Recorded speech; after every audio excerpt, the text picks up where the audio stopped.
The entire office froze when CEO Cassian Veyne slammed his hand on the glass table and pointed at the young man sleeping in the corner. Sunlight poured through the 43rd floor windows, bright and sharp, but Niro Solan did not move. His cheek rested against a stack of technical reports, his dark hair falling over tired eyes, while the most powerful executives in the company stared at him like he was a disgrace. Cassian's voice cut through the room like a blade as he declared that laziness had no place in his empire, not even from a so-called genius with an IQ of 300. By noon, Niro was ordered to pack his things and leave. By evening, the truth behind his sleep would make the same CEO fall silent in front of everyone. If you believe in kindness, second chances, and the quiet battles people fight when no one is watching, please like, comment, share this story, and subscribe to Lifeline Diaries. Your support helps more emotional stories like this reach hearts that need them. It was a bright Tuesday morning in the city of Avamere, the kind of day when sunlight made even the steel towers look hopeful. At Veyne Dynamics, one of the most advanced technology companies in the country, every floor buzzed with ambition. People moved quickly with tablets in their hands and pressure in their eyes. The company was preparing for the launch of a revolutionary medical AI system called Ariapulse, designed to detect silent strokes before they happened. Investors were coming. Hospitals were waiting. The entire future of the company rested on one demonstration scheduled for that afternoon.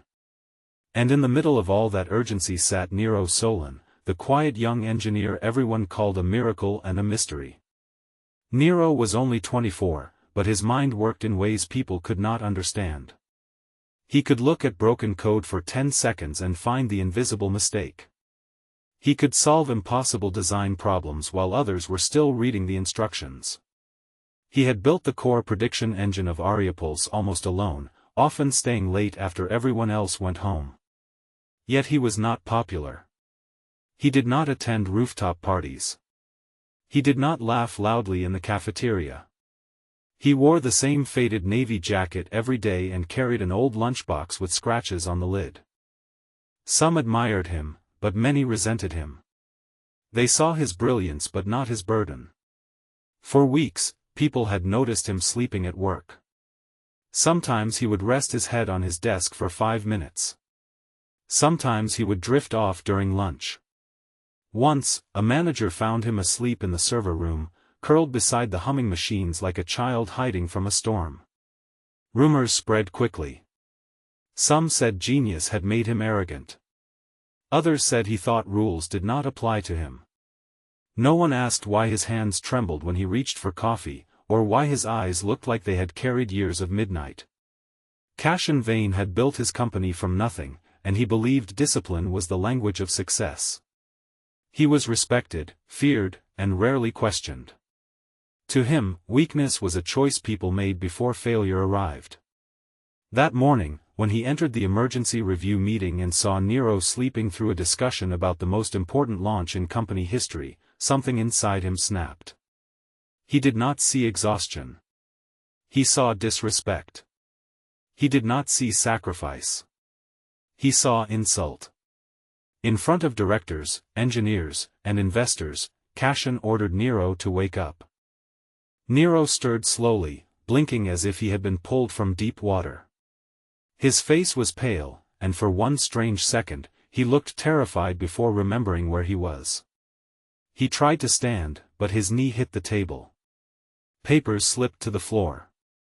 Someone laughed under their breath. Cassian's eyes hardened. He said that Veyne Dynamics was not a shelter for spoiled prodigies, and that intelligence meant nothing without responsibility. Niro opened his mouth, but no words came. His lips trembled, then closed. The room waited for an excuse. He gave none. Cassian fired him on the spot. The silence after those words was heavier than the shouting. Niro looked around the room, not with anger, but with something far more painful, acceptance. He gathered his notebook, his cracked phone, and his old lunchbox. A small paper bracelet slipped from his pocket and landed near Cassian's shoe. Cassian glanced down and saw printed hospital markings, but before he could read them, Niro picked it up quickly and tucked it away. Then the genius who had built the heart of Ariapulse walked out under the blazing daylight without defending himself. By afternoon, the company began falling apart. The demonstration started perfectly. Doctors from 3 hospitals watched the screen. Investors leaned forward. Cassian stood proudly at the front of the room, his tailored suit sharp, his voice confident. Then Ariapulse froze. A warning message flashed. Data drift detected. Predictive model unstable. Engineers rushed to their stations. The room filled with nervous whispers. Cassian turned toward the technical team, expecting a fast fix. But Niro's desk was empty. For the next hour, panic spread like fire. Senior engineers tried to restart the system, but every repair opened another failure. The code was not simply broken, it was protecting itself from giving false medical predictions. Someone finally found a note buried in Niro's documentation.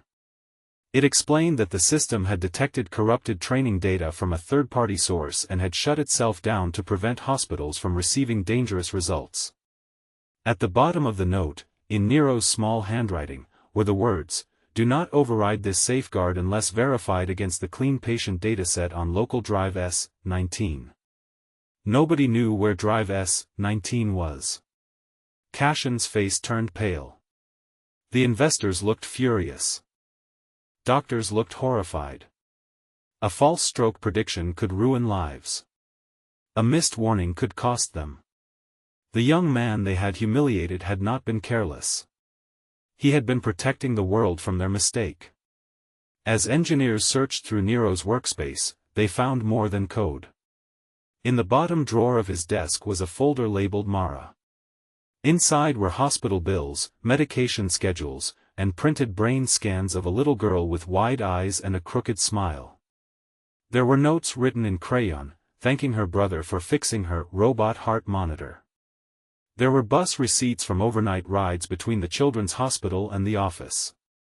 There was a letter from the hospital stating that Niro Solan, age 7, required constant monitoring due to a rare neurological condition that caused seizures in her sleep. The room slowly changed. The anger disappeared first. Then the arrogance. Then the noise. People stood around that open drawer, suddenly ashamed of every rumor they had repeated. Niro had not been sleeping at work because he was lazy. He had been spending his nights beside his little sister's hospital bed, waking every time her machines beeped, then coming directly to the office at sunrise to finish building technology that could save children like her.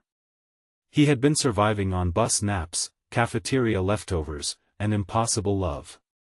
Cassian held the hospital letter in his hand, and for the first time in years, the great CEO had nothing to say.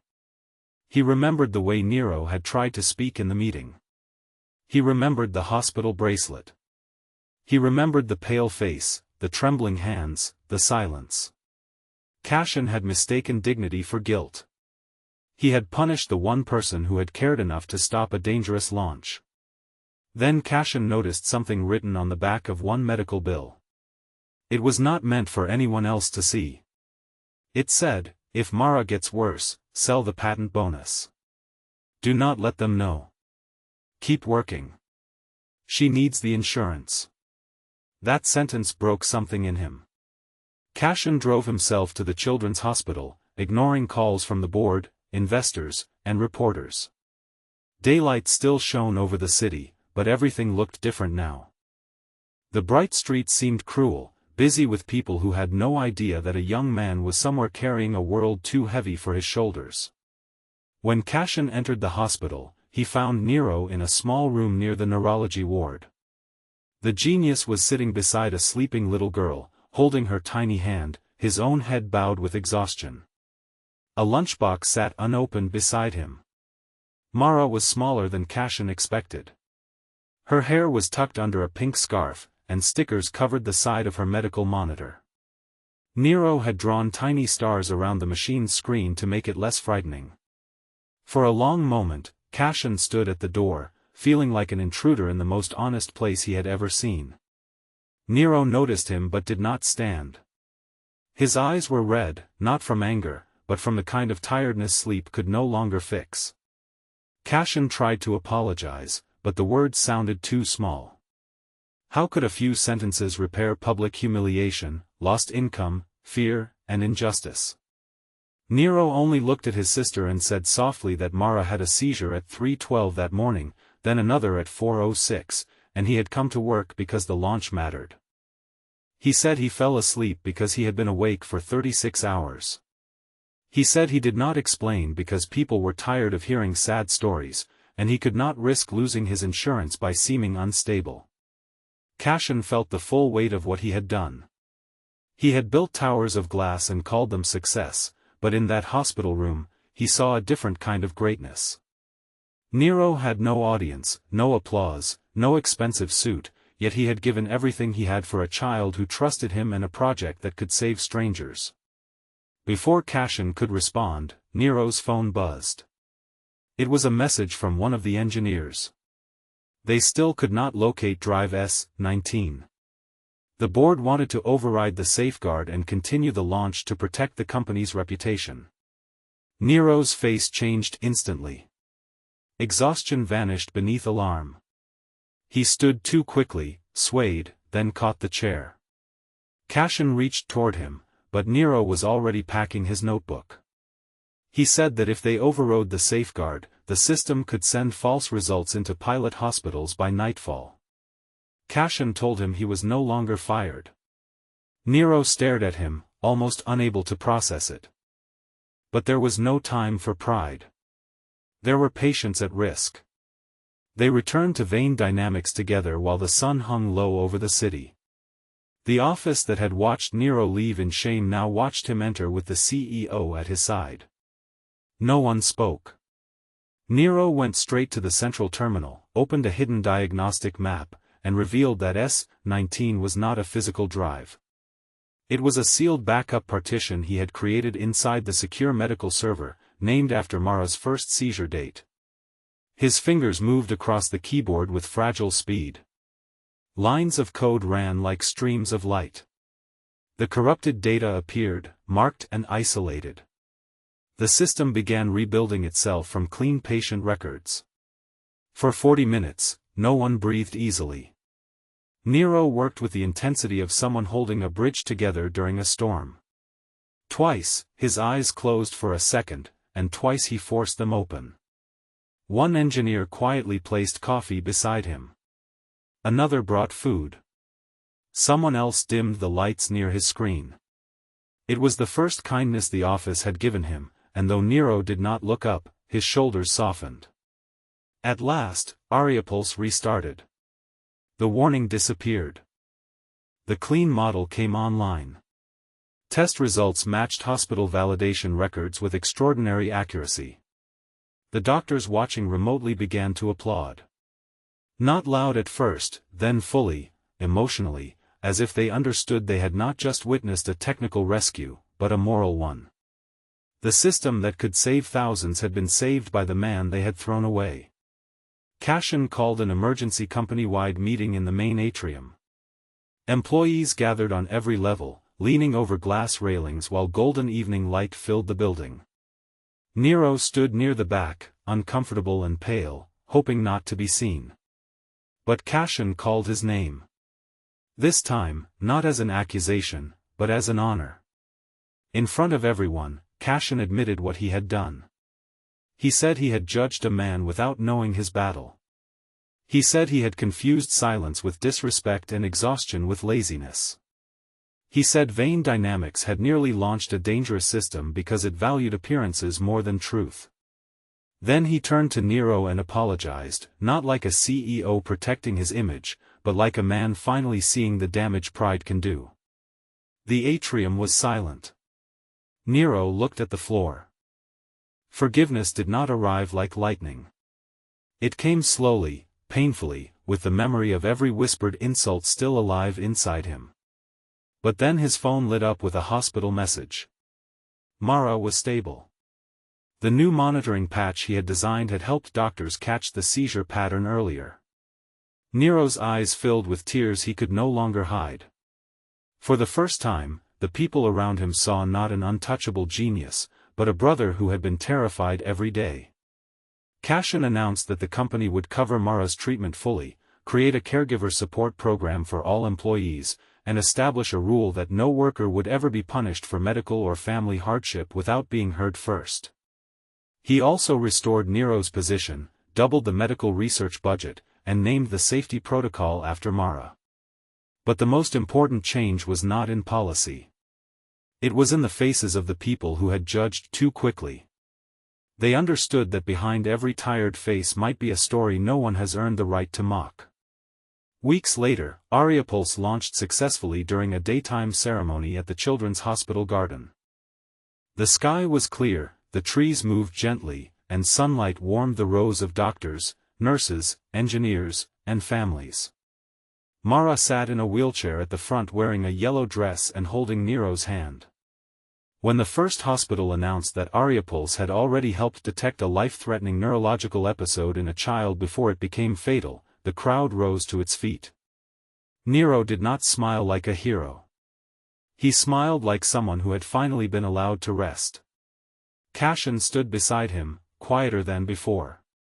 He had changed too. He still ran a powerful company, but he no longer believed fear was the same as leadership. Some mornings, he walked the office floors and noticed who looked overwhelmed. He asked questions he once considered weakness. He learned that success built without compassion becomes a machine without a heart. Near the end of the ceremony, Mara tugged at Niro's sleeve and whispered something that made him laugh through tears.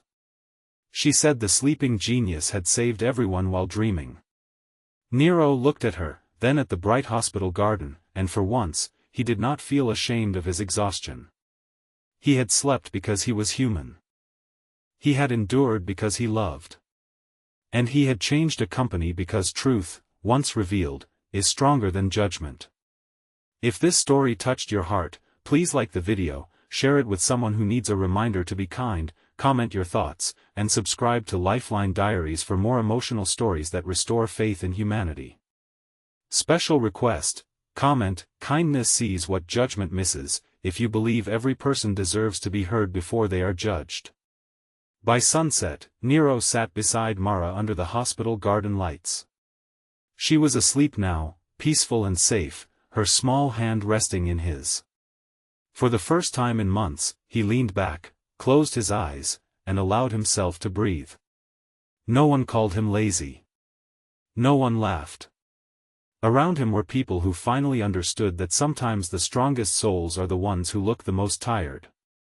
And as the last golden light touched his face, Niro Solan, the genius who had been forced to quit for sleeping at work, finally slept without fear.